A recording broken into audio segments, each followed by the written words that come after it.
Well, hey there, wine fans. It's WineShark with you here again with another wine basics video. Today we're going to be talking about wine service temperature and why temperature matters.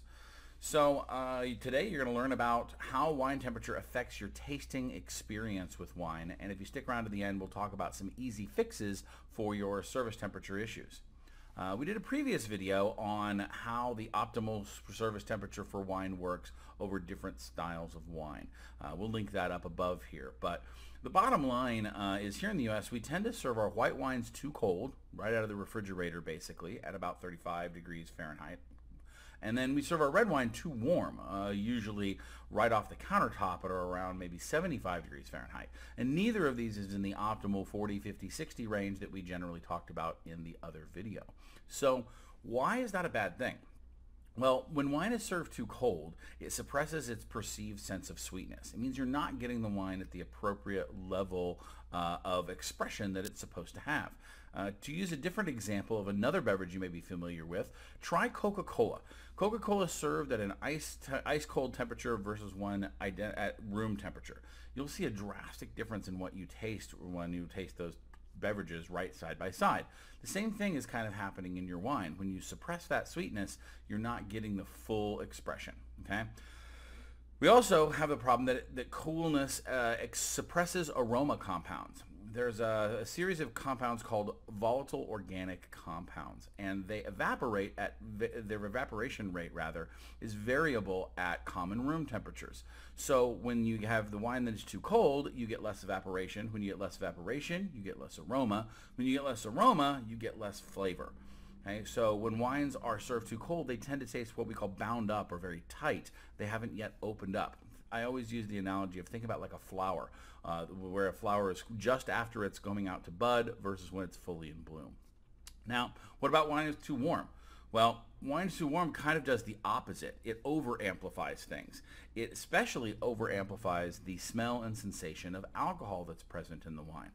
This can overshadow other delicate volatile organic compounds, those fruit and flower and wonderful green herb smells or whatever the aromas are. Those tend to be overridden by the strong smell of alcohol that we tend to pick up when wine is too warm.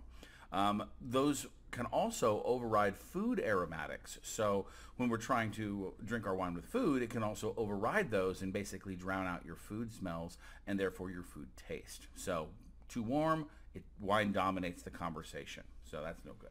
I want to talk a little bit again about service temperature, or rather storage temperature. Storage temperature is usually around 53 degrees Fahrenheit and about 80% humidity for long-term storage, which is a nice kind of middle ground where you can either get your wine down to cool or up to warm fairly easily on either side. But remember, that's only the ideal spot for about one thing. So let's talk about the practical. What are these tips to fix this problem? If you don't happen to have a way to store your wine at the ideal service temperature to begin with, what do you do? So with your white wines, your rosés, those tend to be pretty easy. We tend to store them in the refrigerator, which means they're just a little too cold when they come out. The easy solution for this is to simply be patient and wait. If you wait just a few minutes, that wine's going to come up to temperature about that 5 to 10 degrees, and you're going to be in that optimal service range again. With reds, if you don't have a storage solution, you're going to be serving them off the countertop.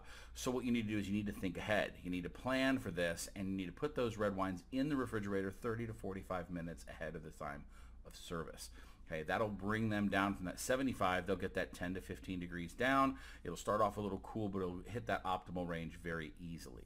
Remember, in the practical world, it's hard to stay in the zone really for very long. We're talking about a few degrees of difference in temperature, which, depending on your ambient, will vary pretty quickly. But what we want to do is we want to aim to start at the right point, okay? Or maintenance of that temperature, making sure you return the wines, let's say, to the refrigerator when you're not drinking it, or keeping it in a vessel that maintains temperature is a great idea if you're not emptying out the bottle to everybody's glasses at one time, okay? So don't forget those easy numbers, 40, 50, 60. Check out the other service temperature video. And basically, tell me about your wine storage solutions. Do you guys store your wine in the wine cellar? Do you have that opportunity? Do you have a cellar, an actual cellar? Or do you store them on the countertop and refrigerator? How do you prepare your wine for service? Tell me in the comments below. If you like what we're doing, hit that like button and subscribe to the channel. Share with a wine-loving friend. If you're interested in more interesting content as well, join us over on Patreon. We've got lots of custom content for the Patreon supporters, and we really appreciate all of you guys. So until next time, I've been your Wine Shark. Cheers.